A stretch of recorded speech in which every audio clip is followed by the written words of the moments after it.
The fact that we have seen a number of Uber, Lyft, taxi drivers get infected, to me, is a red flag. Lyft and Uber are having their workers playing Russian roulette with the lives of many families and members of the general public. That is just fundamentally wrong.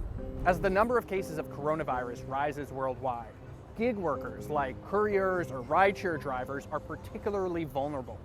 First, their health. We're still trying to get our arms around the exact mode of spread of this virus, but we've clearly seen a number of Uber, Lyft, taxi drivers getting infected. One of the things we know is droplet contact is an important one, meaning when you cough or sneeze, you release micro droplets. People come into contact with those droplets with their hands, and then they're touching their face. That's a mode of transmission. I'm fully aware that I'm more exposed to risk than most other members of the public simply because I'm spending my entire day with complete strangers in very close proximity without any significant protections.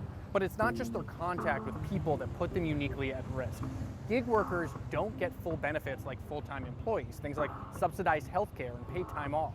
That's why Eden Alva and other members of the group Gig Workers Rising are trying to force companies like Lyft, Uber, DoorDash, Amazon, and others to give them full benefits. When people don't get paid sick days, it means they do not take care of themselves. It means they postpone going to the doctors, that they end up working rather than staying at home. If I don't work, I can't pay my bills, period.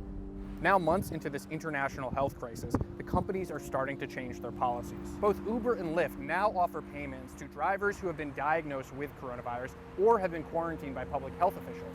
Uber says that it's already begun to pay out some drivers. But right now, with testing not easily available, actually getting a diagnosis that you have coronavirus can be hard, if not impossible. And on top of that, the companies haven't said how much they'll pay out drivers who do test positive or are quarantined. When people, if they get in coughing, I roll the windows down in the back a little bit and kind of, circulate the air around the car. I'm not gonna walk around here with a mask on, scaring people off.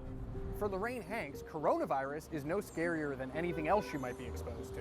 Corona is not the only virus that can get you sick from other people. So I'm concerned about every virus, and I'm very precautious. And so, I have my little 91 proof alcohol. It kills everything. It kills everything in a chemical lab. It will kill everything in this car. Both Uber and Lyft are encouraging their drivers now to disinfect their cars regularly, and both companies are offering supplies for them to do it. But for a gig worker, cleaning their cars costs time, and time equals money. I live without safety net. As a result, you start your day and you think to yourself, is today going to be the day where something bad happens and my financial life is going to be completely derailed?